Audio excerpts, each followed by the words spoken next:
So, welcome to another edition of Coaching Minute with Brianne, Ligori, and friends. We're certified coaches help leaders to evolve their coaching skills so they're better able to lead today's modern workforce. Today's guest is Mirisa Prasin. Mirisa is an executive coach who works with senior leaders to help them elevate their impact. Before becoming a coach, Mirisa spent over 20 years in executive leadership roles in the life science space. She spent time in roles like country president and chief commercial officer. Welcome, Mirisa. We're so happy to have you. Thank you. Thank you for having me. Love being here. It's a pleasure. Yeah, it's great to have you here. I mean, we first met a few years ago back at the gala for the women leaders in pharma. That's where it all started. Yeah, it all started. Yeah, it was great. And then we got to spend time in the coach certification together. And I always learn so much from you in every conversation we have. So it's great to have you on the show. Thank you. Likewise, love the program.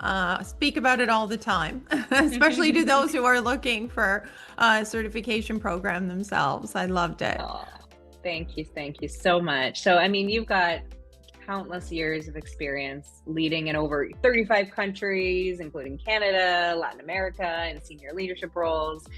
And so I wanted to really tap into your expertise here around coaching. So, coaching is really sort of one of the most important skills that we can use in our leadership. And I'm curious from sort of that organizational perspective around how do you see coaching evolving in organizations into the future?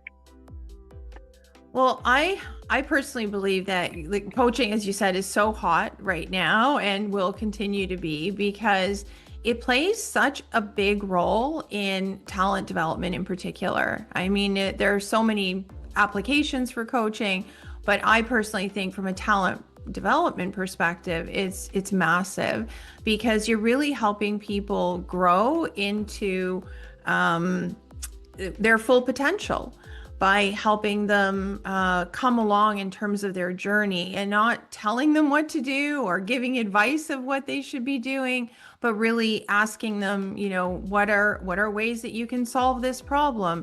And I see that with a lot of leaders. One of the things that really impacts leadership today and has for a long time is there's this massive sense of urgency. There's more things to do than time. And leaders believe that, well, you know what, I'm just going to tell the person what to do. It's going to be that much faster. It takes too much time to coach. But it's actually the opposite, because if you don't take that time to help your people grow into the role that they have, taking on more accountability through a coaching methodology, then they're never confident to take something on. So as you said, even when I was leading organizations across multiple countries and so many people, clearly I can't do the work of all those people in all those countries, but I can enable them to do that. And coaching is a way to do that. And I found it to be extremely effective. Mm-hmm. Yeah, it's interesting that you say, people feel it's easier to tell. And we see this coming up all the time in the different trainings that we do with leaders across the globe. They're like, well, I have a lot of expertise. I can help them shortcut it. I know the answer.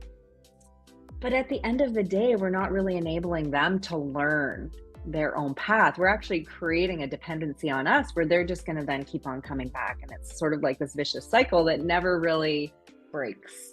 Exactly. Totally agree. Like, for example, if you're asking somebody, they've come to you and they've said, I have this problem. Let's say, this project isn't going through. Well, you need to take these 3 steps.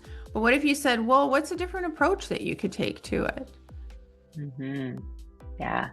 And then allowing for that pause. I think that's the other piece of it is you want to just jump in and go, let me just tell you. But by doing that, you're helping people. Like you said, it's grow. I used this analogy recently with somebody, and because sometimes leaders are just really struggling with wanting to take that ownership, tell what needs to be done. And I said, well, think about when you're training, your child, let's say, to ride a bike. And if they fall on that first time and you're like, oh, just never mind. I'll get on the bike for you and I'll keep going. Yeah. What happens? that child is never going to, ride their bike to their friend's house or go to the corner store. You're always going to have to either take them or get in the car. The point is, it creates that empowerment and that ability to learn. It creates the opportunity to fail, maybe fail fast, and figure out another way and to see a different perspective. Yeah, we're really building capability in our team when we're asking them questions versus just, serving up answers. Spot on. And at the end of the day, like, some of those answers might work for us, but it doesn't mean it's the right one for that person. So there's an assumption baked into that our advice is good for that person, and it's not necessarily true. Agree. And when you think about, everybody loves this like to control their own lives, right? Yeah. And so I think there's that element of control that we don't talk about either, because I'm a big fan of Mel Robbins, for example, and she has her let them theory, which talks about this whole aspect of let them, and that is actually helping them get to their own solutions and helping them figure out their own way. They're going to be much more confident. And they're going to come up with, more ideas than you ever would as a leader. And we talked about the problem solving piece of it, but the thing as a leader that I've always found is if I give my people that safe space and take on a more coaching approach to things, they're also more willing to come up with cool ideas that I never would have. And when we talk about organizations, leaders don't have all the answers. If when you look at, doesn't matter what you're doing, I mean, we tend to, we're maybe come from the pharma world, but maybe even if you've come from an organization that is consumer goods, the people that are closest to the customers are often the ones that have the best ideas, not the ones that are necessarily sitting in the boardroom. And if you evolve your organization into more of a coaching culture where you're asking more questions, you're inviting that space, opening up conversations, that's when the best ideas come. And when the best ideas come, that's when organizations can innovate more and get their whole organization excited about something. As a leader, the projects and initiatives that I found to be the most impactful were the ones where you've got the whole organization excited about them. And that didn't typically come from a leader saying, this is what we're going to do. And then people are like, okay, you're telling me what to do again. But if you've got that sort of grassroots and, at all levels of the organization, enthusiasm for something, well, wow, that's when the magic really starts to happen. Yeah. Absolutely. Absolutely. And you mentioned a couple of times either giving advice or giving direction. I mean, as leaders, we have many skills in our toolbox, right? And sometimes there is a need for direction, or sometimes we do need to give feedback. Other times we need to coach. And I think leaders struggle knowing when to use each tool because they're effective for different situations and different reasons. So in your opinion, when feels like the right time to use coaching in an organization? I mentioned earlier, like talent development. And for me, talent development is the best time, because then you're in a mode where you're really there to help somebody be at their best. Because as a leader, ultimately your goal is that everybody comes to work each day bringing the best version of themselves. And if you can use coaching to help them see other perspectives, let's say ways of doing things, or create an environment where you're asking questions that can lead them to solutions that they otherwise wouldn't have seen, but are really their own, that's really, really powerful, because now they've come to a conclusion and kind of walked that journey on their own. And emphasis on their own as opposed to, again, this sort of, advice monster that comes out. And I have to say, even, I'm willing to say that before I was certified, I don't think I was super clear on that either. Like if I'm going to be perfectly honest with myself, I was mixing the two quite a bit. It's like, a little bit of advice, asking a little questions. And now I really differentiate the two. When am I coaching? And when am I? So when we're performance managing, that's probably not the time to coach, right? If you're looking at solutions, that's a different story. But when you're trying to open up the conversation, whether it be even in a meeting, I've seen that, leaders will stand up and have very strong opinions about something. that tends to close the conversation then. Yeah. Whereas if you position it to say, I have this idea, what does the rest of the group think? That's very different from saying, this is the way we're going, these are the priorities. It doesn't open the conversation at all.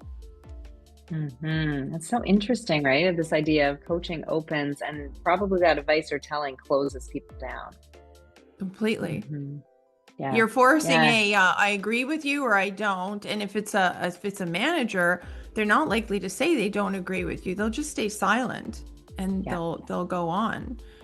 And then the worst of it is, as a leader, if you approach these situations and, well, I'm going to tell you through, because I've had, as you said, so many experiences, what I've seen countless times is I may have gone into a situation assuming a number of things, but because I opened up the conversation by asking more questions and having that, seek to understand mindset, as opposed to let me be right mindset, you ask better questions.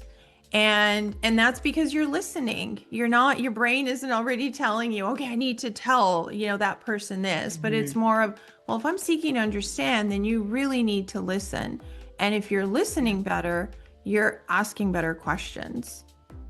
And ultimately opening the conversation to learning probably something that you as a leader were not aware of in terms of the whole picture of maybe why something did not go the way it was intended.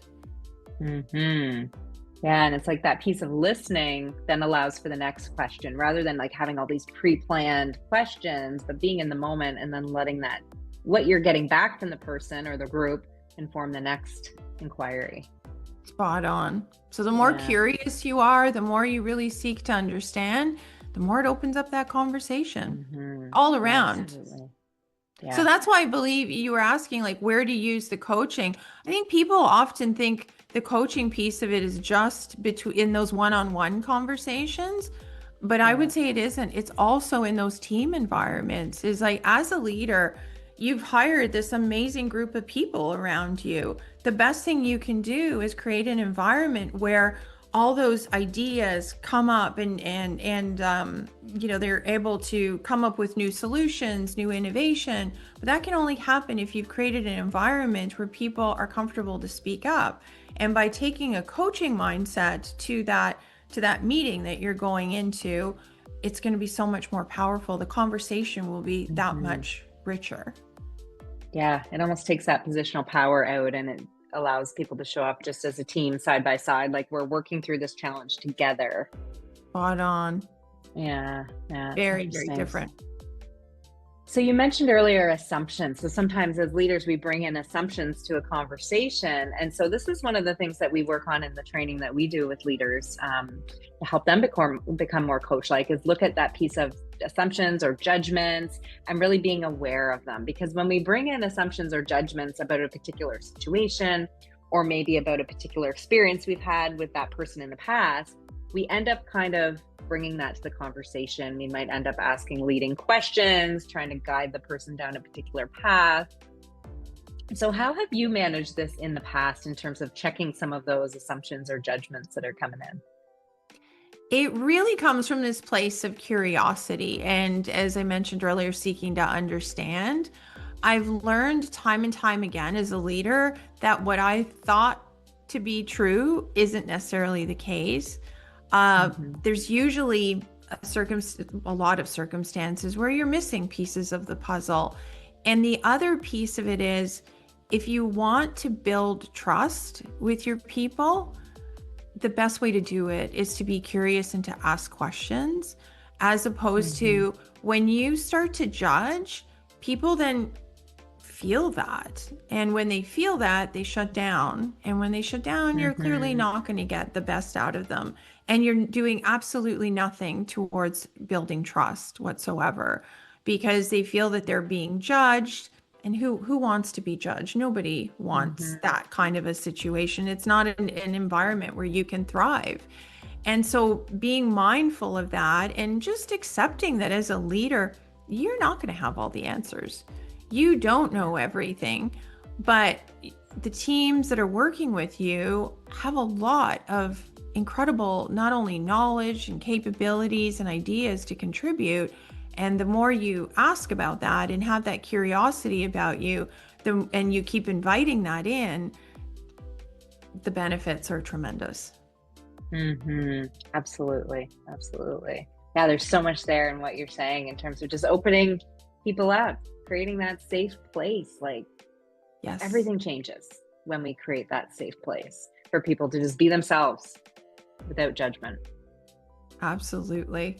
That's the kind of leadership but I was also one of those leaders who, even when I was hiring, I intentionally went out of my way to hire people who were not like me. And I remember speaking to the HR head at the time, and I would say to him, we don't need like another me. We have one of me. We have one of you. But let's bring in, what are we missing on the leadership team? But if you then hire these amazing people with all these different experiences, but then don't give them the environment and allow them to actually speak up and do what they do best, you're kind of defeating the purpose. Yes. It comes back to the control piece that you mentioned earlier. It's like allowing people to have that control and not hold it for yourself as the leader of the team, right? Yeah. So powerful. So powerful. So what is the most rewarding thing for you about now being a full-time coach? The most rewarding is really helping my clients see their path forward. And I focus on their path forward because, as I said, we don't want to give advice. We want people to, like, that light bulb moment when they're able to get to a place or see a path forward that they didn't see. They felt stuck. They felt like, there was just no way out.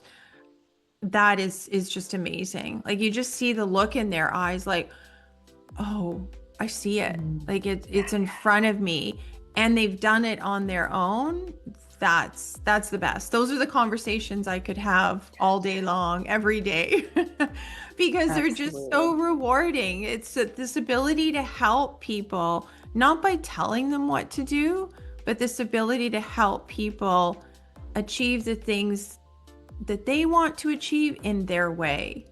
And I think that's really, really exceptional.